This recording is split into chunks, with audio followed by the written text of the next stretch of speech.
This is the moment when the fairy tale shattered. Maya isn't wearing the worn-out art school sweatshirt anymore. She's standing on the marble balcony of the Kincaid penthouse, wearing a dress worth more than her rent for a year, bathed in the glow of the Manhattan skyline. She's about to tell Julian Kincaid, the kindest, most sensitive billionaire son in the world, the truth, that their entire, perfect, magical relationship was a lie sealed by a contract. She opens her mouth, but the words don't come, because right then she overhears a crackle of static from a hidden speaker, and she realizes her lie is nothing compared to the one he's living. It's Julian's father, Arthur Kincaid, on a delayed feed to his lawyers. Arthur isn't talking about his son's unruly nature or the image problem he hired Maya to fix. He's talking about an inheritance clause. Arthur's chilling voice cuts through the night. The signature is worthless unless he signs it before his 25th birthday while he's emotionally stable and compliant. That girl, Maya, is the perfect emotional anesthetic. She makes him predictable. Keep her focused. The deadline is 72 hours. Maya freezes. She was not hired to be a girlfriend. She was hired to be a weapon. Julian wasn't the problem to be fixed. He was the target. And in 72 hours, the man she genuinely loved would lose everything, thanks to the fake love she was hired to provide. But who is Julian, and what is so critical about his 25th birthday? What kind of ruthless father uses a beautiful, desperate young woman as emotional bait to steal his own son's legacy? And what happens when a fake relationship turns terrifyingly, dangerously real? This is a story about the true cost of poverty, the suffocating price of privilege, and a plot twist so shocking it will rewrite the meaning of betrayal. We need to rewind, back to the small, cold apartment where Maya was trying to choose between paying her tuition or buying food. Maya Rodriguez was an artist, a brilliant, passionate, broke artist.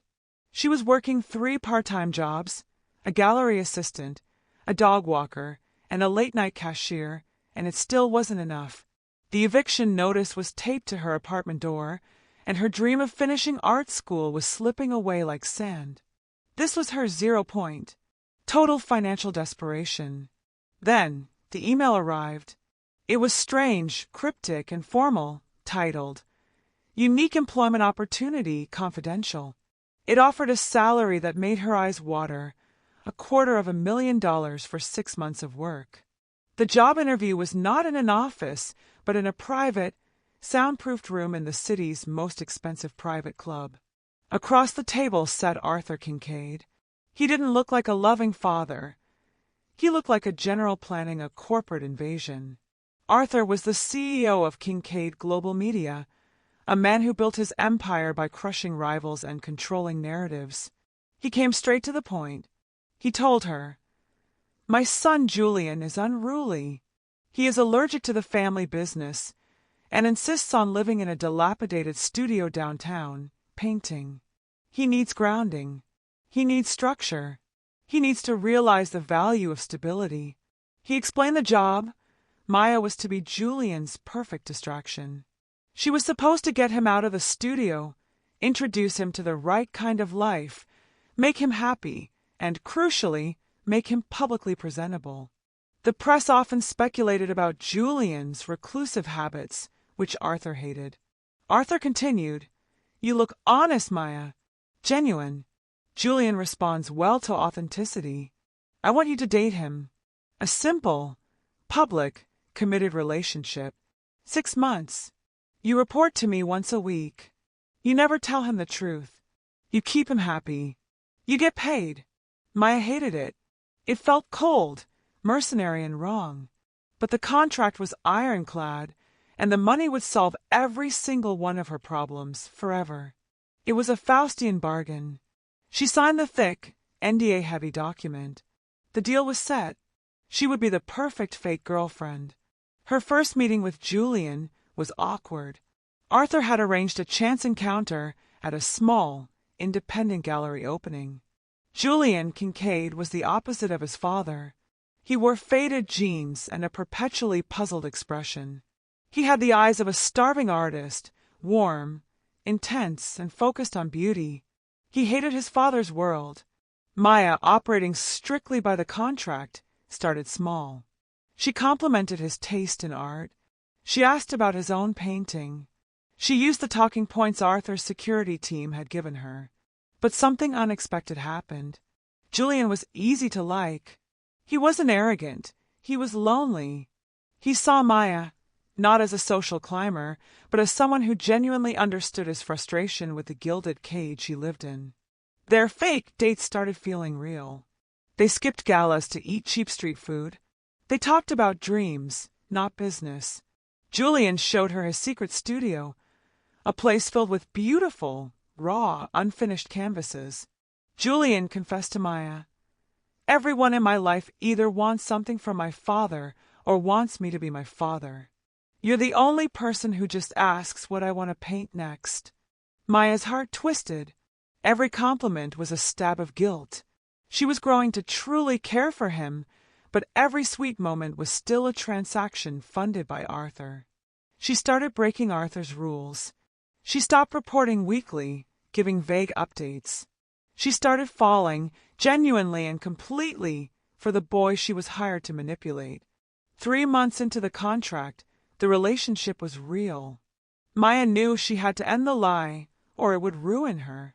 She decided that on their 6-month anniversary, the end of the contract, she would confess everything, pay back the money, and face the consequences.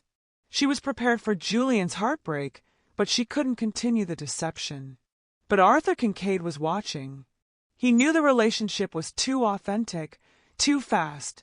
He called Maya into his office for a final check-in. Arthur confirmed, "You've done wonderfully, Maya. Julian is happy, stable, compliant. The public image is perfect. You will receive your final payment in 72 hours. Just make sure nothing unexpected happens between now and then. Keep him close." His use of the word compliant was a jarring reminder of the contract. Arthur had never cared about Julian's happiness. He cared about control. That night, Maya went back to the Kincaid penthouse. She was determined. She wrote a note in her handbag detailing the entire lie, preparing for the inevitable fallout. She found Julian on the balcony, looking out at the city lights. This is the moment we started with. The moment she knew she couldn't lie to him for another second. Maya's breath caught in her throat as Arthur's voice boomed over the hidden speaker system, a system Arthur used to monitor Julian's movements, even in his own home. Arthur's voice was chilling. "The signature is worthless unless he signs it before his 25th birthday while he's emotionally stable and compliant. That girl, Maya, is the perfect emotional anesthetic. She makes him predictable. Keep her focused.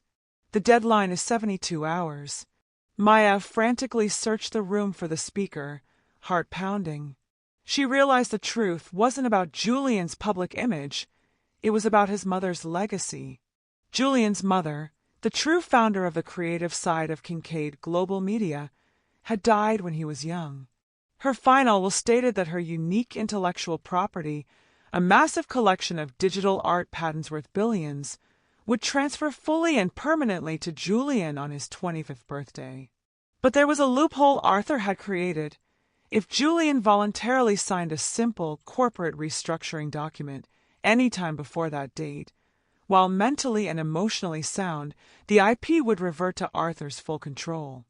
Arthur didn't need Julian to be stable for his health. He needed him stable enough to be legally sane when he signed away his inheritance. Julian's unruly art life? It was his way of avoiding the contract. The minute he was happy and grounded by Maya, Arthur would present the document, using Maya's presence as proof of his stability. Maya wasn't just a fake girlfriend. She was the final, critical step in Arthur's corporate theft. She was the one who made the theft possible. She had betrayed Julian in a way she didn't even know was possible. Maya looked at Julian, who was smiling, oblivious, and talking about how their future looked like a beautiful, unfinished canvas. The guilt was overwhelming, but it was now mixed with a ferocious, protective rage. She wasn't running anymore. This was no longer about her contract. It was about protecting the man she loved from his own flesh and blood. She couldn't expose the plan yet, not without proof. Arthur was too powerful. She needed the contract, the original document she signed. Arthur had it locked in a safe deposit box in his downtown office. Maya now remembered the single, small clause that Arthur had scoffed at when she signed the contract. Clause 17, ethical reciprocity. A boilerplate clause her lawyer friend had insisted on, stating that if the employer's intent involves unlawful asset concealment or direct familial harm, the contract could be voided and used as evidence. Arthur had laughed, calling it legal nonsense. But Maya saw it as a lifeline. She needed to retrieve the contract and find the restructuring document that Julian was about to sign. Maya realized she had one advantage. She was a perfect girlfriend. Arthur trusted her completely. She spent the next day playing her role perfectly, but with a new icy focus. She convinced Julian to take her to Arthur's executive office for a spontaneous surprise lunch. Julian, stable and happy, agreed immediately. While Julian was distracted with a phone call, Maya slipped into Arthur's private conference room. She didn't break a lock. She used a classic corporate trick she learned from working near high-level executives, the janitor key code.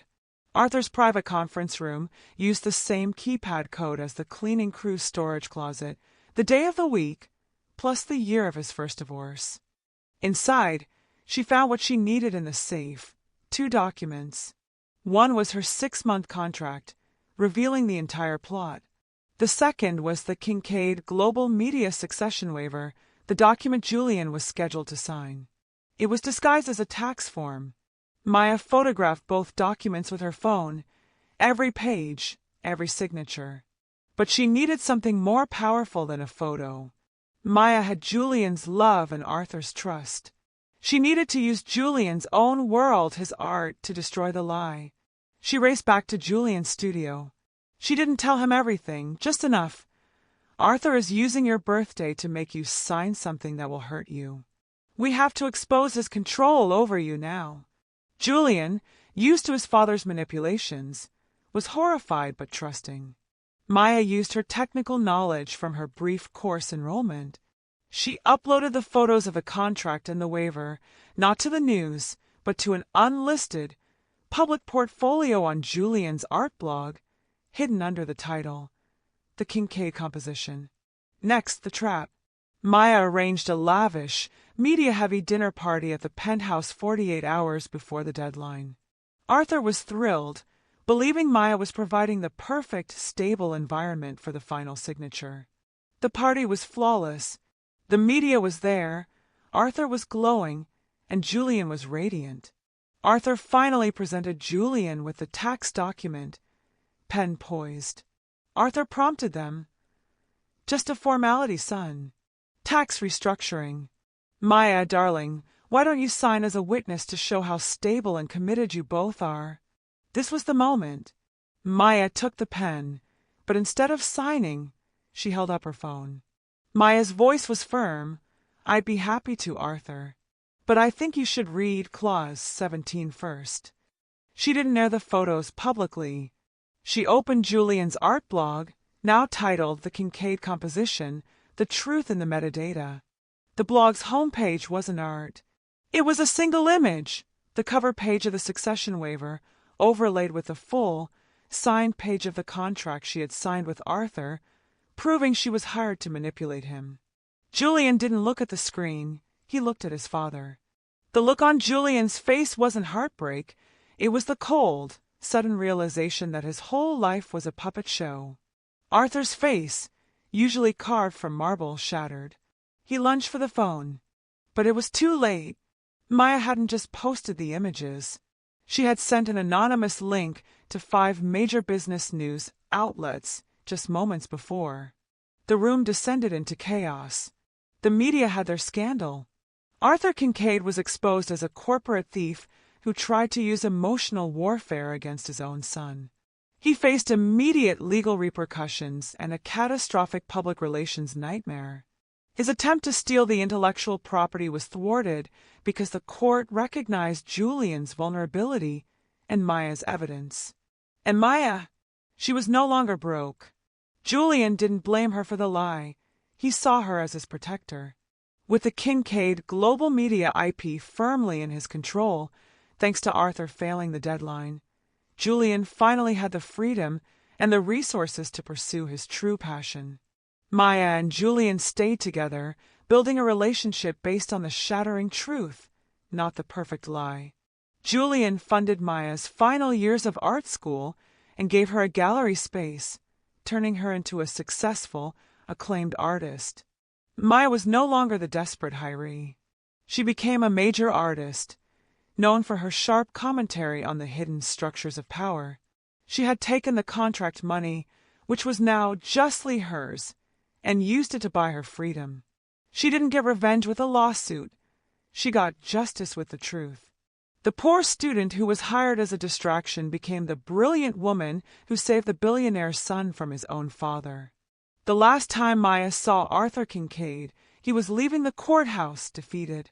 She didn't speak to him. She just smiled, an artist whose final, most brilliant composition was the dismantling of a villain. What do you think about the story? Share your views in the comment section. Thanks for watching, and see you in the next story.